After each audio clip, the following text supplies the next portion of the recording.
नमस्कार, गरजा रायगड सात संवाद या वृत्तवाहिनीत आपलं स्वागत आहे। तर चला पाहूया आजच्या घडामोडी। अधिकाऱ्यांचा हलगर्जीपणा की चालढकलपणा। हेटवणा कालव्यावरील लाखो रुपयांचे जुने साहित्य लंपास झाल्याचे वृत्त प्रसिद्ध झाल्यानंतर जलसंपदा खात्याच्या कार्यालयात अधिकाऱ्यांशी संपर्क साधण्यासाठी आमच्या प्रतिनिधींनी तब्बल 4 वेळा प्रत्यक्ष भेट देण्याचा प्रयत्न केला। मात्र प्रत्येक वेळी अधिकारी वर्गाने हेतुपुरस्सर भेट टाळल्याचे दिसून आले।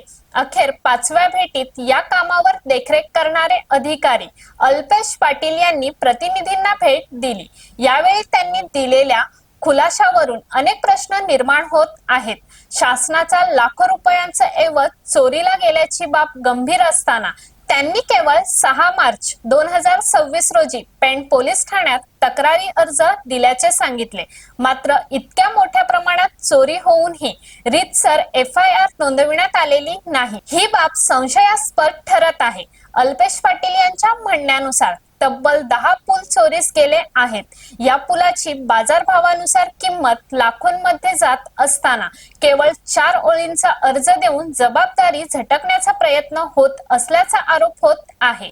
विशेष म्हणजे हे पूल अत्यंत जड स्वरूपाचे असून ते काढण्यासाठी JCB किंवा पोकलन सारख्या यंत्रांची आवश्यकता भासते। अशा परिस्थितीत एवढ्या मोठ्या प्रमाणावरचे 10 पूल एका दिवसात चोरीस जाणे शक्य आहे का, हा मोठा प्रश्न उपस्थित होत आहे। स्थानिक नागरिकांच्या मते हे पूल ठेकेदारांच्या यंत्रसामग्रीच्या सहाय्याने काढण्यात आले असावेत। ही बाब अधिकाऱ्यांना माहीत नसणे किंवा त्याकडे दुर्लक्ष करणे हे देखील गंभीर मानले जात आहे। या सर्व प्रकारामुळे जलसंपदा विभागाच्या कार्यपद्धतीवर प्रश्नचिन्ह उपस्थित झाले असून हा प्रकार हलगर्जीपणा की मुद्दाम चालढकलपणा याची सखोल चौकशी होणे गरजेचे आहे। यावेळी अल्पेश पाटील यांनी गरजा रायगड सात संवादशी बोलताना सांगितले की सबर का फल मीठा होता है। भले 5 वेळेला आम्ही ते येऊन गेलो, 5व्या वेळेला 1 नाही 2 नाही 3 नाही तर 5व्या वेळेला अल्पेश पाटील एकदाच आम्हाला उपलब्ध झाले आणि अल्पेश पाटील हे संपूर्णच कालव्याचं काम आणि लाईनचं काम चालू झाले आहे, त्याच्यावर देखरेख करतात। तर त्यांनाच आपण विचारूया नक्की ते पूल किती चोरीस गेलेले आहेत आणि कशा प्रकारची तक्रार केलेली आहे। अल्पेश जी, आता तुम्ही सर्व कालव्याचं आणि त्या लाईनचं काम पाहतात तर किती पूल चोरीस गेलेले आहेत? आपल्याकडे 20 पूल होते त्याच्याबरोबर लोखंडी ब्रिजचे, त्याच्यापैकी 10 ब्रिज आपले चोरीस गेले। हे तुम्हाला कधी समजलं चोरीस गेलेले? हे 5 मार्चच्या दरम्यान समजलं। मग एका दिवसात चोरीस गेले की कसं काय, कसं चोरीस गेले नाही याचं काय सांगता येत नाही, कारण 19 किलोमीटर मध्ये कधी कोणाची चोरी झाली किंवा न कळत झालं, त्याच्यामुळे ती चोरीस गेल्याच्या नंतर कळलं। मग गुन्हा नोंद झालाय का त्याच्याबद्दल मी पोलीस ठाण्यामध्ये तक्रार केली आहे अर्जदाराकडे। पोलीस त्याबद्दल ते 6 मार्चला केली। मग तक्रार दिल्यानंतर ते त्यांचा तपास करत आहे। तुम्ही किती वेळा पोलीस स्टेशनला गेलात आता? मी त्यांचा फॉलोअप घेतलाय, 2-3 वेळा गेलो।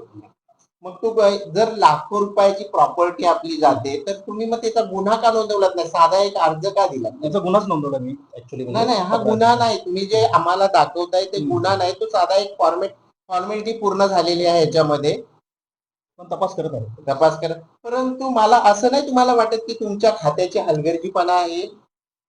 कारण याच्यावरती सुरक्षेसाठी आमच्याकडे कुठलेच लेबर वगैरे उपलब्ध नाही आणि जी कंपनी काम करते आम्ही त्यांना पत्राने कळवलंय की जर या चोरी जर सांगपत्ता लागला नाही तर त्याची भरपाई आम्ही त्यांच्याकडून करून घेणार आहे। स्थानिकांचं मत आहे तिथल्या ठेकेदाराच्या यंत्रसामुग्रीने हे पूल काढले, जर त्यांनी केले असेल तर त्याची भरपाई आम्ही त्यांच्याकडून करून घेणार आहे।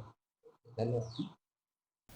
तर अशाच अनेक ताज्या घडामोडी पाहण्यासाठी गरजा रायगड सात संवाद या वृत्तवाहिनीला सबस्क्राईब करून बेल आयकॉन वरती क्लिक करा। धन्यवाद।